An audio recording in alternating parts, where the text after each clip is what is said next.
SSG는 지금까지 1차 지명에서요 마이너스 1.89를 기록하면서 10개 팀 중에 최악의 성적을 기록을 했죠. 하지만 SSG 같은 경우 1차 지명 결과값이 좋지 않았던 다른 팀들과는 조금 다른 문제점이 발견되는 게 있어요. 네, 안녕하세요. 재밌는 숫자 연구입니다. 신인 드래프트 분석 6번째 시간이죠. SSG 랜더스 편을 시작하도록 하겠습니다. 지난 시간 마지막 예고편에서 제가 삼성 라이온즈 편 하겠다고 말씀드렸는데 순서상 SSG 랜더스 편이 맞습니다. 오해를 드려서 정말 죄송하고요. 삼성 라이온즈 편은 다음 시간에 다룰 예정입니다. 이 당시 SSG가 아니라 SK 시절이죠. 2009년 SK 하면 정말 무서울 정도로 치열하게 기아와 1위 싸움을 벌이던 모습이 기억이 납니다. 특히 막판 19연승 진짜 어마어마했죠. 그리고 한국 시리즈도 7차전까지 가서 끝내기 홈런으로 졌으니까요. 저는 2009년 기아와 SK는 정말 깻잎 한 장 차이였다고 생각을 합니다. 일단 야수진에서 자체 생산 선수들 보시면 박정권 선수, 박재상, 정상호 선수, 그리고 최정 정근우 선수를 들 수 있겠네요. 그리고 이호준 선수는 2000년에 해태에서 트레이드로 넘어온 선수였죠. 트레이드 이전에도 타격에서 좋은 모습 보여줬었고 SK로 넘어와서 전성기를 맞이하게 되죠. 그리고 나주환 선수는 2007년에 두산에서 트레이드로 넘어왔고요. 오랜 기간 SK 인코너 내야수로 활약을 했고 A급이라고 보기는 좀 어렵지만 팀 내에서 여러 구멍을 메꾸면서 쏠쏠한 활약을 하다가 2020 시즌에 기아로 이적을 하게 됩니다. 이때 당시 SK는 네임드 베테랑 FA 영입 선수들이 좀 주축으로 활약하기도 했었어요. 그 중에서 SK 하면 역시 박경환 선수죠. 박경환 선수 프랜차이즈로 넣어야 하나 약간 애매한 부분이 좀 있긴 하거든요. 박경환 선수가 1991년 쌍방울 드래프트인데 97년에 현대로 트레이드가 되죠. 그리고 이후 2003 시즌에 FA로 다시 SK로 영입이 되는데 엄밀하게 쌍방울하고 SK는 다른 팀인 건 맞아요. KBO에서도 그렇게 구분을 하죠. 연고지도 다르고요. 그래서 두 팀의 역사는 공식적으로 분리되어 있다라고 볼 수 있어요.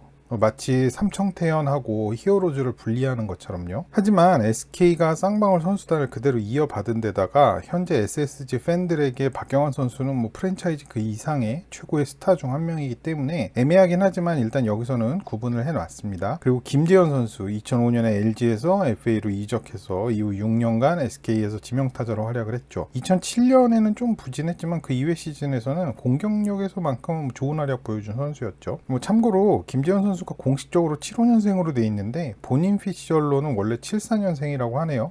그래서 2009년 당시 한국 나이거든요. 이게 나와 있는 게 36살로 표기를 했습니다. 그리고 박재홍 선수는 KBO 레전드 선수죠. 현대 시절에는 그야말로 리그를 씹어먹었고 트레이드로 기아에 가서 1년은 잘하고 또 1년은 좋지 않다가 FA로 SK로 와서 다시 좋은 모습 보여주면서 부활했었죠. 다만 2009년 요 해부터는 서서히 노쇠화가 시작되는 것 같은 그런 흐름이고요. S급 선수에서 결국 내려오게 됩니다. 팀 타격에서 OPS 1위, WRC 플러스 1위, WAR 1위. 비록 한국 시리즈에서 기아한테 패하기는 했지만 2009년은 이른바 SK 왕조의 절정기였다고 생각을 합니다. 지금까지 이전 영상을 보셨던 분들이라면 지금 보여드리는 2009년 SK 타선이 얼마나 밸런스가 좋은지 아실 텐데요. 많은 팀들이 1위에서 4위, 그러니까 타격 성적 기준으로 1위에서 4위 정도까지 WAR 2에서 3 정도를 찍는 타자들의 그 이후에는 사실상 0에서 1 사이로 왔다 갔다 하는 타자들이 많았잖아요. 근데 2009년에 SK는 WAR 2.0 이상을 찍은 선수만 무려 8명이에요. 2009년 타격 성적 WAR 순위를 보면 상위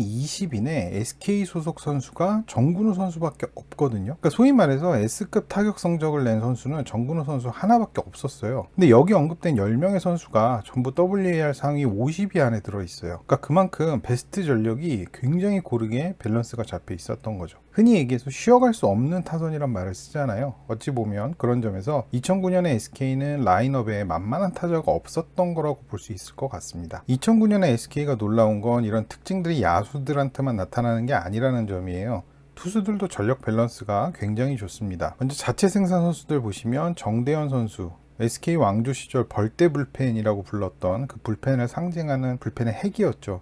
오죽한 별명이 여왕벌이었고요. 정대현 선수도 1997년 고졸 우선 지명으로 당시 쌍방울에 지명이 됐다가 대학을 졸업한 다음에 2001년에 쌍방울 선수 권리를 SK가 승계를 하거든요. 그래서 SK로 입단을 하게 됩니다. 그리고 이승호 선수, 작승호라고 불렀죠. 그러니까 큰 이승호 선수, LG 출신의 큰 이승호 선수랑 구별해서 작은 이승호라고 불렸었는데 SK 최초 신인왕 출신이고 커리어 초반에는 선발 그리고 후반부엔 불펜으로 활약했죠. 그리고 SK 왕조 시절에 벌떼 불펜의 핵으로 활약한 윤기련 선수도 역시 포함이 되어 있네요. 그리고 이때 당시 선발 투수로 좋은 모습 보여줬던 송은범 선수 있고요. 그리고 정우람 선수는 윤기련 선수랑 마찬가지로 벌떼 불펜의 핵심을 맡았던 선수였죠. 그리고 역시나 SK에 한 빠질 수 없는 KBO 리그 역대급 에이스 김광현이 이 시절에 팀의 에이스로 활약을 했습니다. 다만 2009년은 아마 지금의 SSG 당시 SK 팬분들이라면 다 기억을 하실 텐데 불의의 부상으로 138과 3분의 1이닝밖에 던지지 못하고 시즌 아웃 됐었어요. 아마 기억하실 거예요. 그래서 막판에 SK가 많이 힘들었었죠. 고효준 선수는 2002년 롯데 드래프트였는데 방출됐다가 2003년에 SK가 영입을 했었어요. 긴 기간 동안 선발 불펜 왔다 갔다 하면서 활약을 했는데 요 해에는 2009년에는 선발로 좋은 활약을 펼치면서 이게 고효준 선수의 커리어 하이 시즌이었습니다. 그리고 역시나 2009년 SK와 잊을 수 없는 전병두 선수. 원래는 2003년 두산 드래프트였다가 기아로 트레이드가 되고 다시 SK로 2대3 트레이드를 통해서 넘어왔었죠. 두산 기아 시절에는 좌완 파이어볼로로 주목을 받았었고 구위가 워낙 좋았던 선수로 기억합니다. 그래서 2006년에 WBC에 선발될 정도였죠. 하지만 고질적인 재구 문제 때문에 결국에는 SK까지 트레이드로 계속 옮겨오게 되는데 SK에서 짧지만 굉장히 강렬한 모습을 보여줬었던 걸로 저도 기억합니다. 특히 이에 선발과 구원을 오가면서 무려 49경기에서 133과 3분의 1이닝을 던지면서 팀 내 기여도 1위에 올랐습니다. 삼진이 136개나 될 정도로 2인당 탈삼진이 1이 넘었고요. 심지어 고질적인 문제라고 부르던 볼삼비도 이때 보니까 이제 볼넷 48개, 삼진 136개니까 거의 1대3에 육박하죠. FIP 플러스가 전병두 선수가 2009년에 140 정도가 나왔거든요. 그러니까 정말 위력적인 투구를 한 겁니다. SK 같은 경우 외국인 투수진도 2009년에 좋은 활약을 해줬죠. 사실 이게 시작은 별로 안 좋았어요.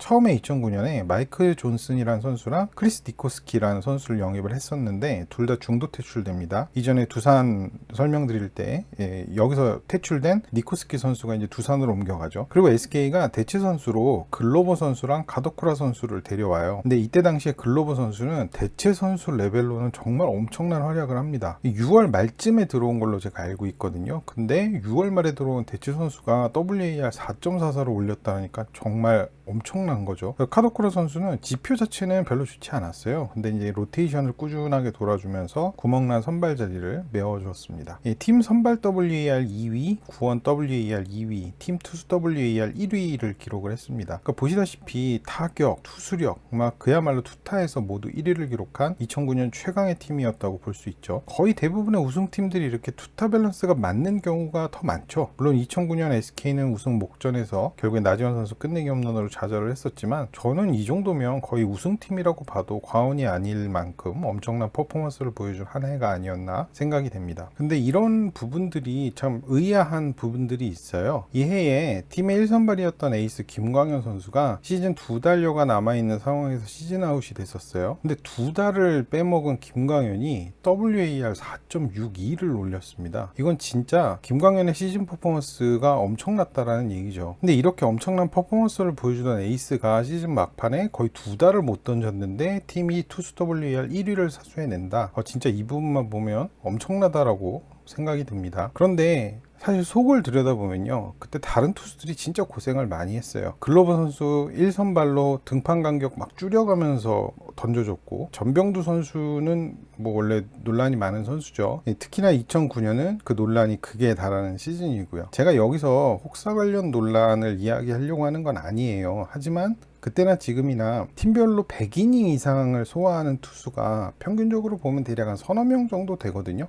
상위권 팀들 같은 경우에는 한 4명 정도, 이게 일반적인데 2009년에 SK가 100이닝 이상 던진 투수가 무려 7명이었어요. 이거 진짜 엄청나다라고 밖에 볼 수 없죠. 심지어 30이닝 이상, 그러니까 불펜에서 어느 정도의 역할을 해준 투수가 전체 투수 중에서 13명이었거든요. 그러니까 그야말로 던지는 투수들이, 그러니까 주전으로 나오는 투수들이 엄청난 이닝을 소화해 준 겁니다. 여기서 이 부분을 길게 얘기할 건 아니니까요. 이거 일단은 여기서 넘어가고 다음에 또 이야기할 기회가 있으면 그 부분 다시 이야기를 해보도록 하죠. 2021년 작년 시즌입니다. SSG로 팀 이름이 바뀌었고 타격과 투수진의 밸런스가 완전히 붕괴됐던 시즌이죠. 일단 야수진 보시면 자체 생산 비중은 높은 편입니다. 김강민 선수, 최정 선수, 김성현, 이재원 선수, 한유섬, 박성환, 최지훈 선수가 있어요. 그리고 FA로 작년에 최주환을 두산으로부터 영입을 했죠. 거기다가 외국인 선수지만 거의 SSG 드래프티 같은 이상한 마음이 드는 로맥 선수, 작년 시즌을 마지막으로 은퇴를 했죠. 그리고 마지막으로 작년에 화려하게 KBO로 입성한 해외파 특별지명 추신수 선수까지가 상위 10명의 명단입니다. 현 시점에서 SSG는 외국인 타자 제외하더라도 타선 자체를 보면 강력한 타선인 건 분명합니다. 특히 홈으로 쓰고 있는 문학구장이 KBO 리그 홈구장 중에서 홈런 팩터가 두 번째로 높고요. 거기에 걸맞게 장타력이 돋보이는 선수들을 잘 타선에 포진시켜서 리그 전체 1위의 타격 WAR을 만들어냈죠. 홈구장 맞춤형 타선으로 예전부터 타선을 잘 짜기로 유명했었고 저는 여전히 그 흐름과 위력이 유지되고 있다고 생각합니다. 하지만 주력 타자들의 평균 연령이 좀 높은 건 우려할 만한 일이죠. 보시면 느끼시겠지만 이재원 선수, 한유섬 선수 또래에서 그 다음 세대가 박성환, 최지훈 또래로 점프를 하게 됩니다. 이게 나이 차이로 봐도 그렇고 드래프트 연차 차이로 봐도 그렇고 대략 평균적으로 한 9년 정도 차이거든요. 그러니까 중간에 9년 정도의 기간이 뻥 뚫린 거예요. 그러니까 20대 중반에서 갑자기 30대 중반으로 훅 넘어가는 거죠. 그래서 현재 주전급 야수 중에 중간 구멍이 거의 공백 상태라고 봐도 과언이 아닙니다. 그래서 팀 입장에서는 지금 현재는 어쨌든 30대 중후반의 선수들이 퍼포먼스를 잘 내주고 있지만 3년에서 4년 정도 지난 이후의 팀 상황에 대해서는 분명히 우려를 할 만한 그런 상황이 아닐까 싶습니다. 예, 팀 OPS, WRC 플러스, 타격 WAR에서 모두 1위를 기록했습니다. 2009년 때와 똑같이 문학을 홈으로 쓴다는 점을 감안을 하더라도 분명히 이건 좋은 성적이에요. 그죠? 박성환하고 최지훈을 얻은 건 고무적인 일이었고요.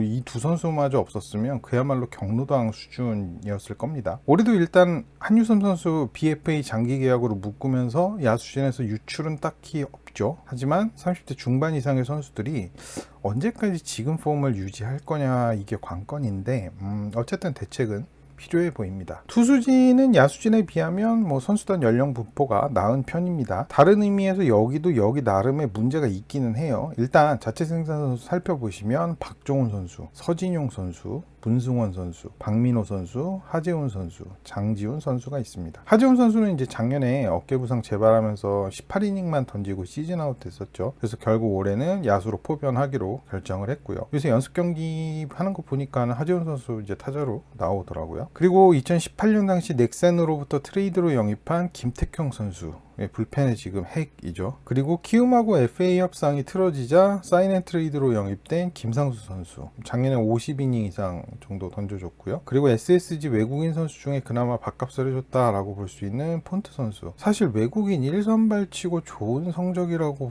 보기는 좀 어렵죠. 하지만 작년 SSG의 투수진을 감안했을 때 폰트라도 있었던 게 어딘가 다행이라고 여겨질 정도로 투수진 자체가 좋지 않았죠. 그리고 단 4경기만 던지고 방출된 르위키 선수. 근데 여러분, 르위키가 4경기 던지고 방출됐는데 지금 투수 WAR 8위에 올라 있잖아요. 그만큼 SSG 투수진이 얼마나 안 좋았는가를 이 사실만 봐도 우리가 알 수 있는 겁니다. 선발 WAR 10위, 구원 WPA 7위, 팀 WAR 9위. 다들 아시다시피 여기에는 박종훈, 문승원 이 두 선수가 시즌 아웃 된 게 영향이 컸죠. 두 선수가 둘 다 9경기 던지고 시즌 아웃 됐거든요. A급 국내 선발 투수잖아요. 박종훈 선수, 문승원 선수 둘 다 이번에 BFA 장기 계약도 맺었고요. 근데 이런 선수가 2명이나 시즌 아웃이 돼버리면 팀이 정상적으로 굴러가는 게 오히려 비정상이겠죠. 초토화된 선발진 가지고 시즌 순위 6위, 그것도 막판까지 5위 경쟁을 했다라는 거 자체가 대단한 그런 모습이고요. 물론 이제 타선이 워낙 강력했기 때문에 그런 게 가능했겠지만 어쨌든 작년에 투수진 때문에 고생을 많이 했습니다. 이 두 선수는 올해 중반부 이후에 돌아올 계획이라는데 역시나 올 시즌 초중반부 힘겨운 순위 싸움 하지 않을까 예상이 됩니다. 그럼에도 불구하고 두 선수 BFA 장기 계약으로 묶었죠. 그래서 SSG가 장기적인 포석을 뒀다라고 생각이 드는데 이게 SSG 팬분들한테는 조금 죄송한 말씀일 수도 있지만 굿초이스일지 배드초이스일지 그건 아직은 모릅니다. 이유가 뭐냐면요, 이 선수들이 제대로 선발진에 복귀하는 시점을 내년 정도라고 볼 수 있거든요. 그렇게 되면 박종훈 선수, 문승원 선수가 둘 다 30대 중반이에요. 근데 30대 중반으로 접어드는 선발 투수들한테 장기 계약을 선사했다는 점은 이전의 사례들, 리그에서 A급 선발 투수였던 선수들이 30대 중반 이후에 어떤 흐름을 보이는가를 감안하면 이건 리스크가 어느 정도는 있어 보입니다. 이 부분은 나중에 혹시 다룰 시간이 있으면 한번 다뤄보고 싶어요. 제가 관심 있는 내용이었거든요. 드래프트 결과 살펴보도록 하겠습니다. SSG는 2010년부터 21년까지 드래프트에서 총 120명 선발했습니다. 그 중에서 1군에 데뷔한 경험이 있는 선수, 3분의 1이닝이라도 한 타석이라도 1군에서 뛰어본 경험이 있는 선수가 총 70명이에요. 그 얘기인즉슨 1군 데뷔를 해보지 못한 선수가 50명이라는 거고요. 1군 데뷔하지 못한 선수 50명 중에 현재 팀에 소속된 선수가 21명이 있어요. 이전에 설명을 계속 이전 영상에서 드렸지만 아직 1군의 선을 보이지 못한 신인 선수들이 대부분입니다. 1군 데뷔를 하지 못한 50명 중에 이 신인이 위주인 아직 1군에 데뷔하지 못했지만 팀에 소속된 21명을 제외하면 29명의 선수는 정말로 1군에서 한 타석 3분의 1이닝도 서보지 못한 채 은퇴 혹은 방출을 당한 셈인 겁니다. 그러니까 대략 한 30명 가까이잖아요. 그러니까 앞서서 영상에서도 계속 반복되지만 드래프트 전체 인원 중에 거의 한 4분의 1, 평균적으로 대략 한 4분의 1 정도는 정말 1군 땅을 아예 밟아보지도 못하고 방출 혹은 은퇴를 당한다. 지금까지의 흐름은 그렇습니다. 이게 어쨌든 통계적인 거니까요. 대략 한 4분의 1 정도는 결국엔 1군에 데뷔하지 못한다, 이렇게 이해하시면 될 것 같아요. 1군에 데뷔한 70명의 선수 중에 SSG 소속으로만 뛴 선수는 총 54명입니다. 그렇다는 건 16명의 선수들이 타 팀으로 이적을 했다는 거고요. 이적 선수 중에 현재까지도 뛰고 있는 선수는 11명, 그리고 은퇴한 선수가 5명입니다. 이 54명의 SSG에서만 뛴 선수 중에서 이미 은퇴한 선수들이 있어요. 그러니까 SSG 드래프티로 뽑혀서 SSG에서만 뛰다가 지금은 은퇴한 선수, 그 선수들이 총 16명입니다. 그래서 2010년부터 21년까지의 드래프티 중에서 1군 경험에 있는 선수가 현재 총 38명이 남아 있습니다. 현재 SSG 소속 선수는 2022년 드래프트로 뽑힌 신인 선수, 그리고 2022년에 육성으로 영입된 선수, 그리고 외국인 선수, 이 선수들 제외하면 총 83명이에요. 이 중에 과거 육성 선수 출신 4명과 추신수 선수를 뺀 총 78명이 정식 드래프트를 통해 뽑힌 선수입니다. 이 중에서 다른 팀에서 드래프트로 뽑혀서 SSG로 이적한 선수가 14명이고요. 오롯이 SSG 드래프티여서 SSG에서 계속 뛰고 있는 선수가 총 64명입니다. SSG에서는 2010년 이전 드래프티가 5명이 있어요. 그러니까 예를 들자면 최정 선수라든지 김성현 선수, 이런 선수들은 2010년 이전 드래프티죠. 그리고 앞서 설명드린 저 아래쪽에 있는 1군 데뷔 경험이 있는 선수 38명, 그리고 더 앞서 말씀드린 드래프티로 뽑혔지만 아직 1군에 데뷔하지 않은 선수 21명, 이 선수들을 더한 숫자가 바로 이 64명입니다. SSG가 2022년 드래프트에서 신인 선수를 10명을 뽑았어요. 원래는 11명 뽑는 건데 4라운드를 김상수 선수 트레이드 때 키움에 넘겼죠.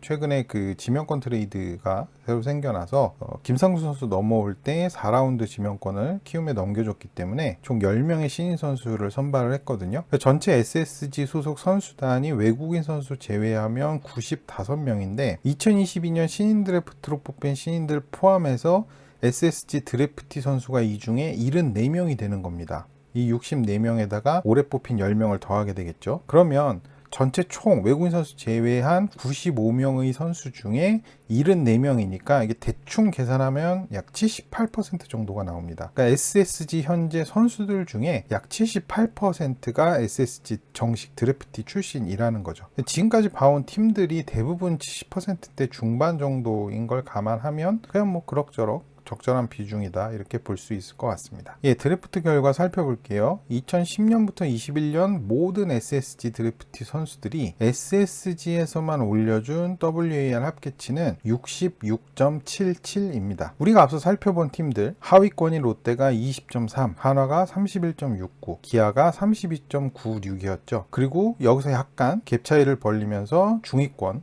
두산이 54.13, LG 59.54였고요. SSG는 대략 중위권에서 중상위권 정도로 분류하면 되지 않을까, 이렇게 생각이 듭니다. SSG의 연도별 누적 WAR 합계치를 보시면 특정 연도랑 나머지 연도 간의 격차가 엄청나죠. 누적값의 70%를 넘는 값이 2010년하고 12년 이 두 해에 다 몰려 있어요. 보시면 다른 해랑 차이가 굉장히 크잖아요. 물론 연도별 WAR 합계값이라는 게 과거 값이 높고 최근 값이 적을 수밖에 없죠. 왜냐하면 이게 연도별 합계값이니까 2021년은 2021년 드래프티들이 그냥 2021년 한 해에만 올려준 값이라면 2010년 연도별 WAR 합계값은 2010년 드래프티들이 2021년까지 무려 12년 동안 올린 값이기 때문에 과거 값이 높은 건 당연하긴 해요. 하지만 그걸 감안하더라도 이 두 해의 값은 굉장히 크죠. 오른쪽에 있는 연도별 WAR 합계값을 연차로 나눈 값, 이 값을 보면 더 분명하게 알 수 있는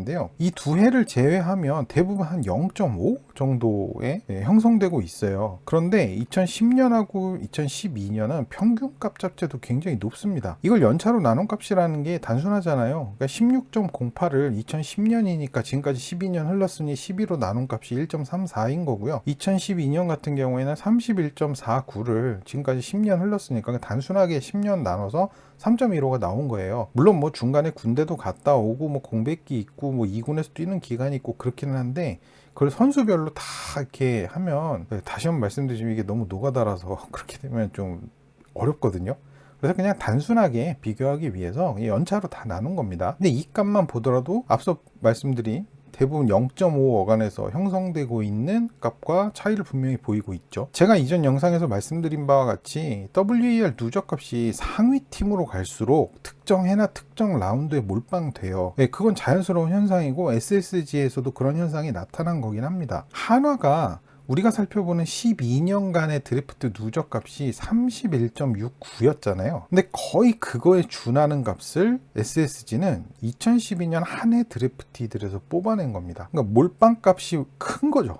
당연히 중상위권 팀이니까 크긴 하겠죠. 그리고 역시나 이전에 말씀드렸다시피 이게 선수들이 고르게 내준 값이 아니에요. 31.49라는 값은 특정 선수들이 올린 값입니다. 2010년부터 한번 살펴보시면 2010년 같은 경우엔 전체 값이 16.08이 잖아요. 이 16.58의 거의 93%에 달하는 14.92라는 누적값을 박종훈 선수 혼자 올렸어요. 그리고 2012년 전체 값이 31.49인데 이 31.49의 약 90%에 달하는 값을 한유섬 선수랑 문승원 선수 각각 16.61, 11.69의 누적 WAR 값으로 이 선수 둘이서 올려줬습니다. 앞서 2021년 SSG 전력 분석에서 선수들 노쇠화에 대한 우려 여부 언급한 바 있었죠. 연도별 드래프티 누적 WAR 값에서도 그 모습이 고스란히 드러나요. SSG가 12년간 거둔 66.77이라는 누적 값의 70%를 2010년하고 12년에 몰아서 냈다라고 말씀드렸잖아요. 근데 2012년이면요 여러분 10년 전이에요.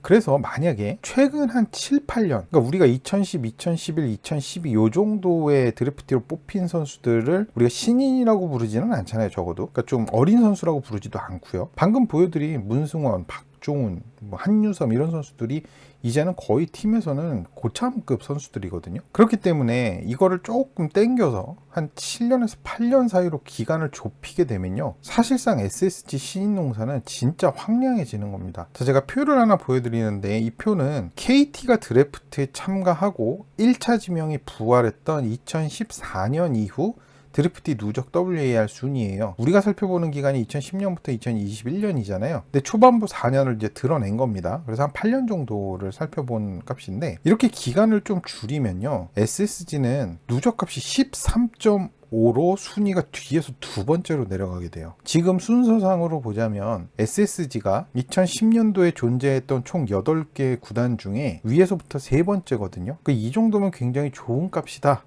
잘했다. 라고 표현할 수 있을지 모르겠지만 기간을 8년으로 땡겨버리면요 순위가 갑자기 9위로 내려간다는 겁니다. 여기서도 롯데는 5.91 꼴찌네요.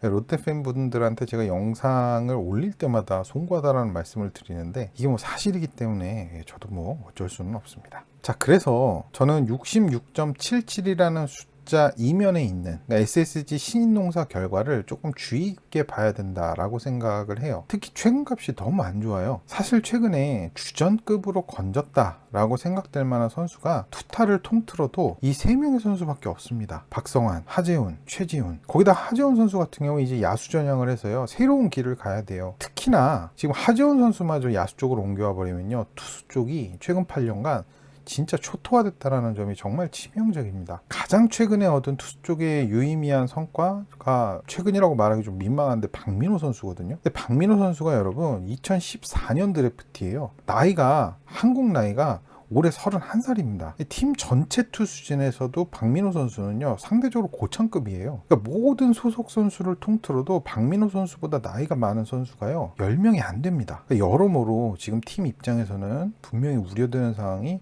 아닐 수가 없는 거죠. SSG 랜더스 라운드별 합계값을 보면요, 앞서 연도별 합계값들에서 나타난 문제를 좀 더 명확히 확인할 수 있습니다. 이 부분을 점검하기 위해서 먼저 1차 지명 합계값 마이너스 1.89부터 짚고 넘어가야 될 것 같아요. 이전 영상 보신 분들 아실 텐데, 제가 한화이글스 편에서 한화이글스가 1차 지명 누적값 마이너스 0.9를 기록했다. 근데 이게 2위다. 그래서 내가 1위 팀 할 때 말씀드리겠다, 그렇게 언급을 했었는데요. 오늘 SSG가 바로 그 1위 팀입니다. SSG는 지금까지 1차 지명에서요, 마이너스 1.89를 기록하면서 10개 팀 중에 최악의 성적을 기록을 했죠. 심지어 1차 지명 선수 중에 가장 성적이 좋은 선수가요, 1차 지명이 처음 부활했던 2014년에 뽑은 이건욱 선수거든요. 이건욱 선수가 작년까지 올려준 누적 WAR 값이 0.21입니다. 이 결과값만 보면 왜 SSG가 1차 지명 제도를 그렇게 반대했는지, 그리고 전면 드래프트 부활을 얘기했는지 이해가 가능하죠. 결과값으로 보면 분명해요. 그리고 결과적으로 SSG 연고지인 인천 지역 팜 사정이 좋지 않았다라는 걸 어쨌든 알 수 있고요. 그래서 그 여파가 앞서 보신 2014년 이후 신인 드래프트 WAR 누적값에서 9위를 차지한 그 결과값에 고스란히 반영되었다는 건 역시 알 수는 있습니다. 하지만 SSG 같은 경우 1차 지명 결과값이 좋지 않았던 다른 팀들과는 조금 다른 문제점이 발견되는 게 있어요. 자, 이 표는 1차 지명이 부활한 2014년 이후에 SSG가 뽑은 1차 지명 선수들 명단하고요, 현재까지 누적 WAR 수치예요. SSG가 2021년 드래프트까지 총 8번의 1차 지명, 그러니까 이번에 뽑은 22년 말고요, 21년까지 뽑은 총 8번의 1차 지명에서 2015년에 이현석 선수를 뽑았던 때를 제외하고는 전부 다 투수를 1차 지명에 선발을 했어요. 이현석 선수는 포수였고요. 따라서 SSG의 1차 지명 결과값이 안 좋은 건 거의 투수들과 연관된 점임을 일단 알 수 있죠. 자, 그런데 동일한 기간인 8년 동안 SSG 상위 라운드, 제가 상위 라운드라고 말씀드린 건 1라운드부터 3라운드까지입니다. 그럼 8년 동안 3개 라운드니까 총 24명을 뽑았겠죠. 그 24명의 선수들이 올린 누적값이 12.16이에요. 그러니까 앞서 말씀드린 바와 같이 이 기간 동안 SSG 누적값은 좋지 않아요. 소박하죠. 근데 이걸 조금 세분화해서 한번 살펴보면요, 24명 중에 투수가 12명이고 야수가 12명이었어요. 밸런스는 좋아요. 반반 뽑았으니까. 하재훈 선수는 올해 포지션 변경한 거기 때문에 이건 과거값이라서 여기 투수로 분류되어 있습니다. 그건 참고하시고요. 투수 12명이 WAR 누적값 8.1, 야수 12명이 WAR 누적값 4.6을 기록했어요. 투수만 한정해 놓고 보면 1차 지명 투수들 7명이 앞서 올린 WAR 누적치가 마이너스 1.84거든요. 그러니까 저 마이너스 1.89 중에 이현석 선수의 마이너스 0.05를 빼면, 사실 뭐 별 의미는 없지만 어쨌든 빼면 투수 7명이서 마이너스 1.84를 기록한 거잖아요. 같은 기간 상위 라운드에서 투수를 12명 뽑았는데 그 투수들이 올린 WAR 누적값이 8.1이잖아요. 그죠? 소박하게나마 2차 상위 라운드에서는 1차보다는 결과가 낫지 않나? 라고 생각하실 수도 있다는 거예요. 근데 여러분, 이 8.1이라는 값이 어디서 왔는가를 좀 봐야 돼요. 이게 여러분, 박민호 선수 5.12라고요, 하재훈 선수 2.77이 거의 답니다. 자, 그래서 여러분 정리를 해보면요, 8년간 1차 지명 선수랑 2차 1라운드부터 3라운드까지 총 32명을 뽑았어요. 근데 그 32명 중에 19명이 투수였습니다. 그리고 이 투수들이 총 19명이 8년 동안 올린 누적 WAR이 6.26인데요. 이 중에 박민호 선수, 하재훈 선수가 올려준 누적 WAR이 7.88입니다. 두 선수가 올린 누적 WAR을요, 나머지 17명이 깎아먹은 거예요. 자, 여러분 이걸 어떻게 봐야 될까? 그랬을 때 저는 1차 지명이 문제가 아니라 SSG의 육성이 문제가 아니었을까라는 생각을 하지 않을 수가 없어요. 이건 야수 쪽도 전혀 다르지 않고요. 최근 3, 4년간 뽑힌 자원들은 향후의 성장 가능성이 분명히 있습니다. 그걸 부인하는 것도 아니고 앞으로 좀 더 지켜봐야 된다. 예, 전 거기에도 동의를 해요. 하지만 적어도 지난 8년간 상위 라운드 결과를 좀 꼼꼼히 살펴보면요, 이건 팜의 빈약함을 좀 넘어서 육성의 빈약함을 이야기하지 않을 수 없다는 겁니다. 그러니까 지금 제가 얘기하는 게 야, 팜 빈약하다라고 하는 거 핑계 아니야, 이런 말이 아니에요. 여러분, 팜이 빈약한 게 맞을 수 있어요. 제가 뭐 구체적으로 뭐 인천팜을 분석하거나 뭐 그 정도까지는 아니지만요, 그 부분도 분명히 영향이 있을 겁니다. 하지만 그것만 문제라고 보기에는 다른 문제의 영향, 특히나 육성 부분에서의 여러 가지 문제점들이 있지 않나 라는 생각이 든다라는 겁니다. 근데 여러분 진짜 놀라운 게 뭔지 아세요? 결과값이 이런데도 불구하고요, 8년간 SSG가 중위권 성적을 지켜왔다라는 거예요. 물론 약간 부침은 있었어요. 2018년에는 코리안 시리즈 정상에 올랐죠. 2020년에는 9위로 떨어지기도 했고요. 하지만 이 기간 평균 성적을 내보면요, SSG는 포스트 시즌 턱걸이 성적은 됐었어요. 앞서 2021년 성적 분석하면서 SSG 선수단 노세화 얘기했잖아요. 노세화라는 게 주전 선수들의 연차가 높고 그 선수들이 주전 자리에서 오래도록 내려오질 않아서 신예들이 자리 잡는데 좀 어려움을 겪었다라는 걸 표현하는 다른 말이기도 해요. SSG 라운드별 누적값을 보면요, 드러나는 특징이 특정 라운드의 몰빵이에요. 이건 앞서 두산이나 LG도 비슷했었죠. 그때 설명드린 바와 같이 누적값 중위권 이상으로 가면 이건 자연스럽게 생겨나는 현상이기도 해요. SSG는 2차 1라운드, 2라운드, 9라운드에 전체 값의 약 86%가 몰려 있어요. 두산하고 LG 때 설명드린 바와 같이 하위 라운드인 9라운드의 튀는 값이 나와주었고요. 전형적으로 중위권이나 중상위권 팀들의 특징인데, 제가 이전 영상에서 이런 현상이 상위권으로 갈수록 좀 더 극명하게 나타난다라고 말씀드린 바 있었죠. SSG 같은 경우에 1라운드는 서진용 선수, 문승원 선수, 2라운드는 박종훈 선수 비중이 상당히 크고요. 2라운드 같은 경우에 최근 좋은 모습 보였던 박성환이나 하재훈 선수 목도 어느 정도는 있어요. 9라운드 같은 경우에는 10개 구단 9라운드 누적값 최고치를 기록한 한유섬 선수 몫이 대부분이고요. 근데 방금 말씀드린 이 선수들 있잖아요. 이 4명의 선수들이요, 전부 2010년에서 2012년 드래프트 선수들이에요. 그러니까 지금 팀에서 뽑은 지 10년이 넘은 선수라는 거죠. 게다가 앞서서 2021년 전력 분석에서 SSG는 여전히 최정, 김성현, 심지어 김강민 같은 선수들이 팀의 주축이라는 점을 확인을 했었죠. 심지어 해외파 영입으로 입단했던 추신수 선수도 올해 한국 나이로 41살이에요. SSG가 8년간 육성 결과가 안 좋았잖아요. 그래서 현재 노세화 문제 직면을 해 있고요. 근데 그럼에도 불구하고 앞서 언급한 바와 같이 중위권에서 버티고, 심지어 문승원하고 박종훈이 건강하다면 우승 컨텐더까지도 될 수 있다라고 여겨지는 이유, 그게 바로 뭐냐? 코어 주전급 선수들을 제대로 확보했기 때문입니다. 여러분, 최정하고 김강민이 주전급 자원으로서 띄워주기 시작한 게 지금 벌써 16년 가까이 됐어요. 이재원도 거의 10년 넘었다고 봐야 되고요. 한동민 선수도 6, 7년, 박종훈 선수도 한 그 정도, 문승원 선수도 거의 5년 정도예요. 그러니까 팀에서 확실한 주전 자원으로 뛰었고, 이 선수들 대부분 A급 자원들이잖아요. 그리고 김강민 선수 같은 경우에는 이제는 좀 많이 꺾이기는 했지만, 한창 때는 뭐 저는 개인적으로 21세기 대한민국 프로야구에서 최고의 중견수가 누구냐라고 하면 전 개인적인 의견입니다. 저는 김강민 선수라고 생각하는데, 김성현 선수 같은 경우에도 뭐 A급까지는 아니었다라고 볼 수 있겠지만 어쨌든 주전 자원이었고 굉장히 오랫동안 B 플러스 B급 자원으로 띄워줬었잖아요. 서진용 선수, 박민호 선수도 일정 수준 되는 불펜이고요. 그리고 뭐 김광현 선수는 정말 말할 것도 없죠. 제가 지금까지 쭉 드렸던 말씀,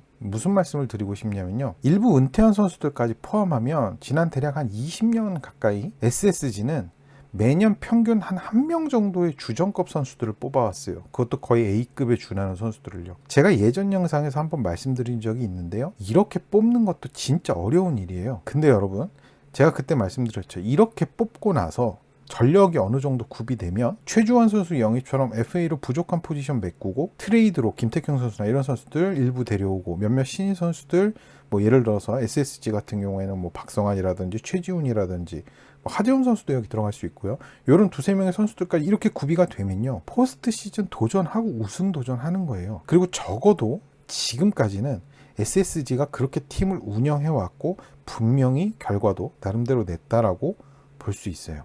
그렇기 때문에 현재까지의 SSG의 행보를 단순히 문제다라고 비판할 수 없는 게요. 여러분 보셔서 아시겠지만요. 야, 이거 문제 아니야? 야, 언제적 최정이야? 언제적 김광현이고 언제적 한유섬이야? 라고 말하는 분들도 계시겠지만 SSG는 그렇게 해서 결과는 내왔어요. 그러니까 뭐 신인 선수들 키운다고 뭐 열심히 신인 선수들 기용하고 그 선수들이 뛰고 했던 팀들보다 어쨌든 결과값은 좋아요. 자, 하지만 문제는 지금부터죠. 보여드리는 선수들 30대 중반에 거의 접어드는 선수들이거든요. 그러니까 일부 극히 일부 S급 선수들 제외하면 30대 중반이 되면 자연스럽게 기량이 급격히 하락하기 시작해요. 특히나 제가 앞서 설명드린 문승원이라든지 박종훈 선수가 이게 굿 초이스일지 배드 초이스일지는 아직 잘 모르겠다라고 말씀드린 게 선발 투수 특성상 수술 이후 돌아오면 30대 한 중반 정도가 되는 문승원과 박종훈이 얼마나 해줄 수 있을지 이게 약간 미지수고요. 뭐 이 선수들 뭐 활약 못한다 뭐 못할 거다 이런 거 아닙니다, 여러분. 알 수 없다라는 거예요. 게다가 지금 최정 선수는요, 제가 생각했을 때 나이에 전혀 걸맞지 않는 활약을 보이고 있어요. 나이가 몇 살입니까? 최정 선수가 이제 나이로 치자면은 86년생 또래거든요. 빠른 87이니까. 최정 선수는 당장 올해부터라도 성적이 훅 떨어져도 전혀 이상할 게 없는 나이예요. 물론 떨어진다는 거 아닙니다, 여러분.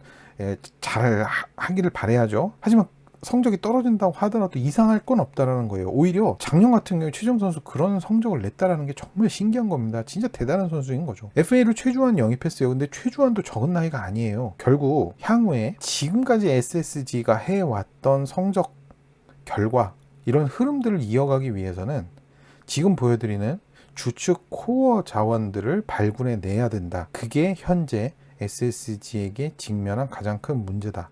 저는 이렇게 보는데, 자, 중요한 거 최근 7, 8년 결과가 그렇게 좋지 않았다고 했잖아요. 이 최근 흐름이 좋지 않기 때문에 앞으로는 더욱 신경을 많이 써야 된다. 이게 오늘의 결론입니다. 물론 최근 5년 이내에 뽑은 선수들한테 기대를 많이 걸어봐야 할 거예요. 하지만 적어도 흐름 자체가 어쨌든 결과값으로는 긍정적이지 않기 때문에 현재로서는 SSG가 이런 부분에 많은 신경을 써야 된다라고 생각이 듭니다. WAR 상위 10명 한번 살펴보도록 하죠. 이 기간 동안 WAR 누적치 상위 10명의 성적표입니다. 역시나 한유섬, 박종훈, 문승원 이 선수들이 눈에 띄죠. 이 선수들 누적값뿐만이 아니고요. 연평균값만 보시더라도 굉장히 좋은 활약. 이 정도면 뭐 저는 개인적으로 세 선수 모두 거의 A급에서 S급에 가까운 선수들이라고 생각해요. 그리고 SSG 팬분들이 정말 많은 기대를 하고 계시는 박성환 선수. 작년에 터진 케이스죠. 그래서 앞으로 좀 더 두고 봐야 하기는 하지만 작년 같은 경우에는 정말 리그 탑 수준의 공격력을 가진 유격수였죠. 타격 WAR도 그렇고 WRC 플러스도 그렇고 WBA도 그렇고 리그 성적이 상대적으로 낮은 건 유격수 같은 경우에 이제 수비에 강점을 둔 포지션이기 때문에 유격수들 중에 이렇게 리그에서 막 진짜 옛날에 김하성 선수나 이런 선수처럼 탑급 찍는 선수 거의 없습니다. 김하성이 특이한 케이스죠. 보시면 아시겠지만 박성환 선수가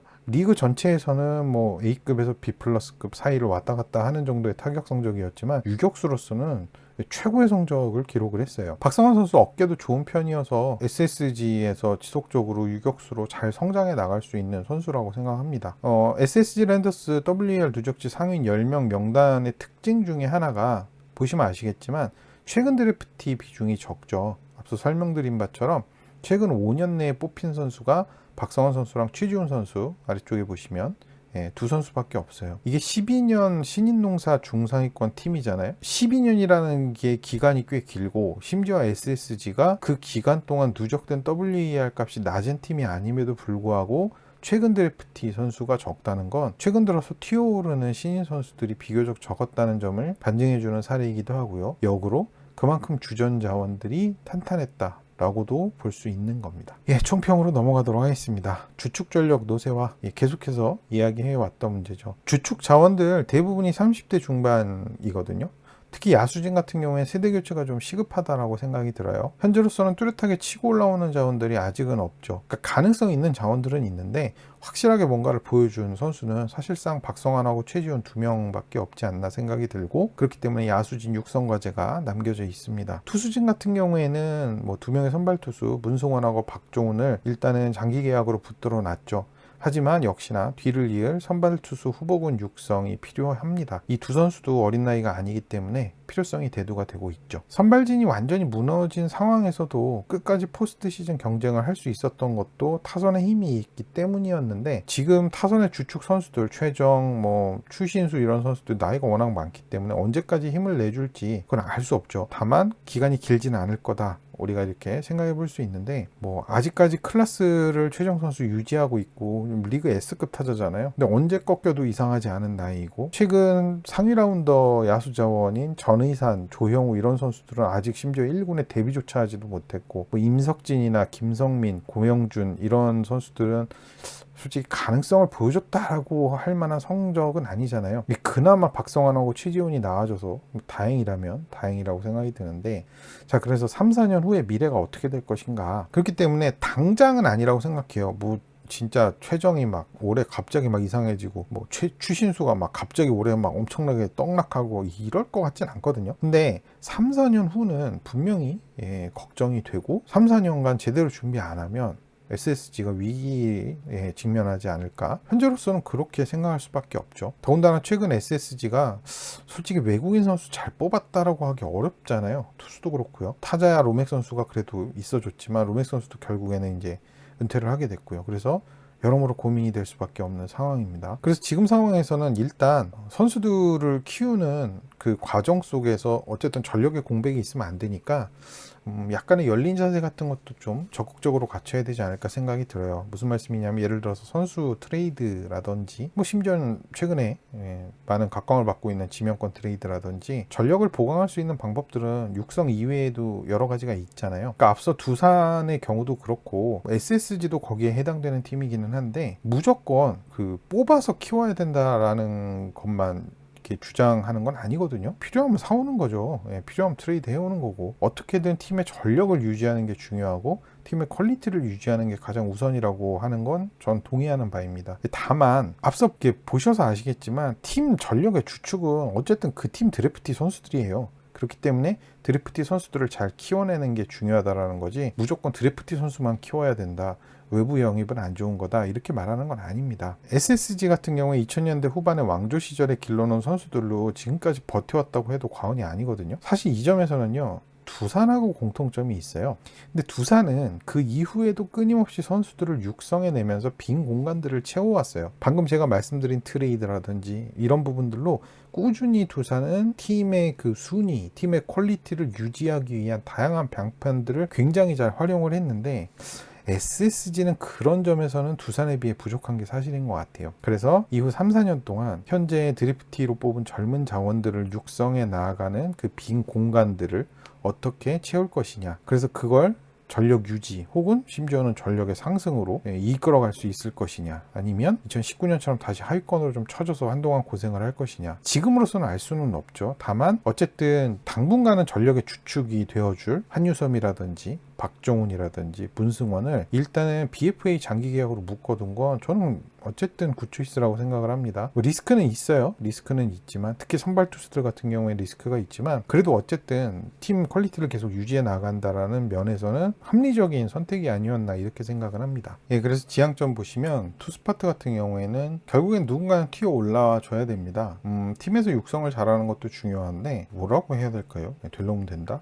누군가는 튀어 올라와 줘야 되지 않을까. 특히 쌓여만 있는 상위 라운더 자원들 중에서 선발 자원으로 누군가는 나와줘야 된다라고 생각을 해요. SSG가 사실 오랜 기간 동안 김광현, 박종훈, 문승원이 외국인 투수 2명과 더불어서 선발 로테이션을 꾸준히 채워져 왔었어요. 하지만 김광현 선수 해외 진출, 그리고 문승원 선수, 박종훈 선수 동시 시즌 아웃이 되자 선발진이 완전히 붕괴됐었죠. 물론 문승원이나 박종훈이 클래스가 있는 선수들이니까 돌아오면 해주지 않을까라는 기대감도, 물론 앞서 말씀드렸듯이 리스크도 있지만 기대감도 분명히 있잖아요. 하지만 KBO 리그에서 30대 중반으로 진입하는 선발 투수들이 좋은 퍼포먼스 보여줬던 예가 그렇게 많지 않기 때문에 리스크냐 기대감이냐 이걸 따지기 전에 준비는 필요합니다. 오원석은 아직 미필이라고 치고 뭐 앞으로 군대를 간다고 쳤을 때 최민준이나 이건욱 같은 경우에는 군필 자원이잖아요. 그래서 팀에서 더 기회를 주고 키울 거라고 생각은 됐는데, 팀에서 김건우나 2022년에 뽑은 윤태현, 이번에 뭐 연습 경기에 상당히 좋은 퍼포먼스 보여줘서 SSG 팬분들이 많이 기대를 하시고 그러는 것 같던데, 뭐 신원민이라든지 이런 선수들,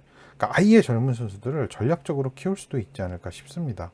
뭐 아직은 잘은 모르겠어요. 하지만 팀에서 어떤 나름대로의 생각들이 있겠죠. 야스파트는 일단 투수진보다 훨씬 급하다라고 볼 수 있을 것 같아요. 앞서도 보셔서 아시겠지만 상대적으로 주전 선수 연령층이 높으니까요. 베스트 나인 주전 선수 중에 6명이 30대 중반 이상이거든요. 그러니까 어느 팀보다도 사실상 SSG는 선수 육성이 시급한 상황이죠. 2022년 제외하면 이전 3년간 SSG가 2차 1, 2라운드에서 전부 그래서 야수를 뽑았어요. 하재원 선수 같은 경우에는 뭐 뽑은 건 투수로 뽑았지만 이제 야수로 전향했으니까 결국에는 이제 모두 야수를 뽑은 셈이죠. 심지어는 2022년 드래프트에서는 2차 5라운드, 7라운드, 10라운드 빼면 전부 야수를 뽑았을 정도로 팀 입장에서도 이 문제를 심각하게 생각하고 있다라고 그렇게는 보여요. 일단 자원들 모으고 있고, 심지어는 연차가 있는 준주전급들 대거 이번에 정리했었죠. 뭐 정진기 선수나 정현 선수 트레이드로 내보냈고, 고종욱, 정의윤, 이응년, 남태혁 이런 선수들 방출했고요. 그러니까 이런 전반적인 무브가 신인 선수들한테 기회를 주기 위한 움직임으로 해석이 되기는 해요. 조금 늦기는 했거든요. 조금이 아니라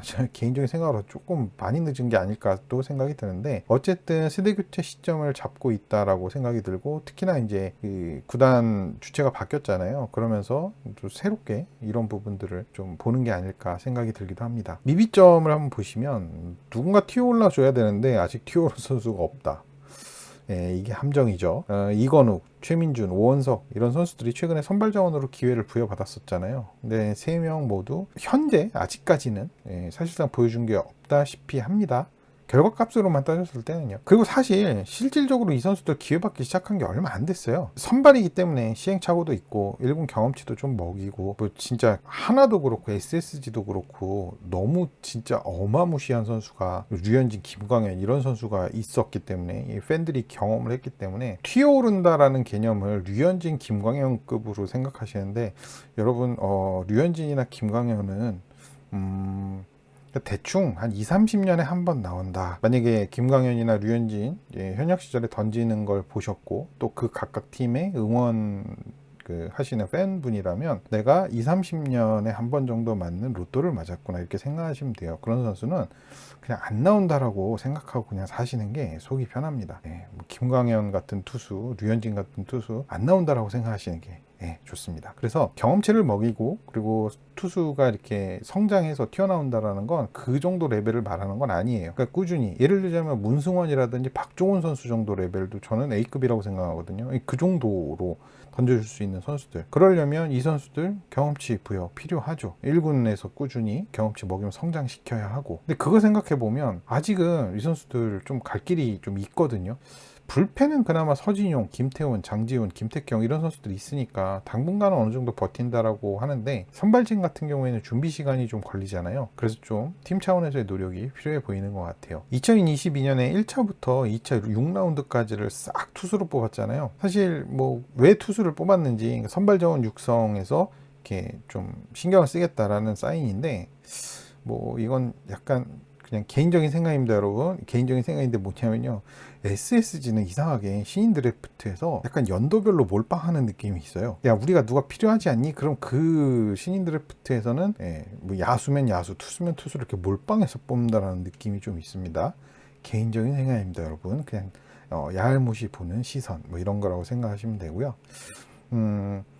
물론 뭐 무조건 남아있는 선수 중에 좋은 선수 뽑는 게 원칙이기는 해요. 그건 다 아마 팀별로 공유는 하고 있을 텐데 뭐 팀에서 알아서 할 문제고요. 결과는 아직 모르는 거니까 뭐 여기서 판단할 수는 없죠. 다만 뭔가 팀에 부족하다 싶으면 드래프트에서 그게 좀 약간 노골적으로 드러난다. 너무 이렇게 눈에 확 띈다. 뭐 이 정도로 정리하고 넘어가면 될 것 같아요. 야스파트 보시면 육성이 필요한 팀인데 글쎄요, 이거는 이제 결과값으로 분명히 나온 거기 때문에 제가 말씀드리는 바가 뭐냐면요. 신인 선수들한테 1군에서 기회를 별로 안 준다라는 느낌이 들었어요. 결과값을 보면요. 그러니까 어린 선수들이 정말 박성환 같이 이렇게 확 갑자기 잘하지 않는 이상 뭔가 경험치를 매긴다라는 개념이 야수진에는 없지 않나라는 생각이거든요. 그러니까 박성환이나 최지우는 약간 뭐 낭중지추 튀어나오는 송곳 같은 개념이라면 사실 그런 선수들이 많지 않잖아요. 그러니까 잘 못해도 어느 정도는 중간중간에 이렇게 경험치 주면서 이렇게 키워나가야 되는데 어린 야수들, 특히 이제 최근 한 5, 6년 정도 안에 뽑았던 어린 야수들한테 주어지는 기회가 매우 적은 편이다. 그게 좀 저는 우려스럽다라고 생각이 들고요. 그래서 앞서 설명했던 작년 시즌 마치고 나서 베테랑들 대거 정리했잖아요. 그래서 저는 아까 이게 이제 앞으로 세대 교체하는 사인이다라고 왜 읽었냐면 그 선수들이 가지고 있던 포지션 정도를 이제는 신인 선수들한테 좀 주겠다. 그래서 신인 선수들한테 경험치 먹이고 성장시키겠다. 그런 의도가 아닐까라고 제가 혼자 추측을 해봅니다. 예. 이게 타이밍이 좀 빨랐으면 좋지 않을까 생각이 드는데요. 뭐 지나간 일 후회해서 뭐 하겠습니까? 네, 앞으로 잘해야죠. 그래서 SSG는 하위뿐만이 아니라 상위 라운더들도 아직 데뷔하지 못한 선수들이 많아요. 그래서 이 선수들 자리 잡는데 시간이 조금 걸릴 텐데 이런 부분들은 뭐 조금 앞서도 설명드린 바와 같이 우려스러운 부분이지 않을까 생각이 듭니다. 예, 이렇게 SSG 랜더스 신인 드래프트 분석편 마무리하도록 하겠습니다. 다음 시간에는 정말 진짜 삼성 라이온즈 편 진행하도록 하겠습니다. 지금까지 시청해주셔서 감사합니다. 그럼 이만 안녕.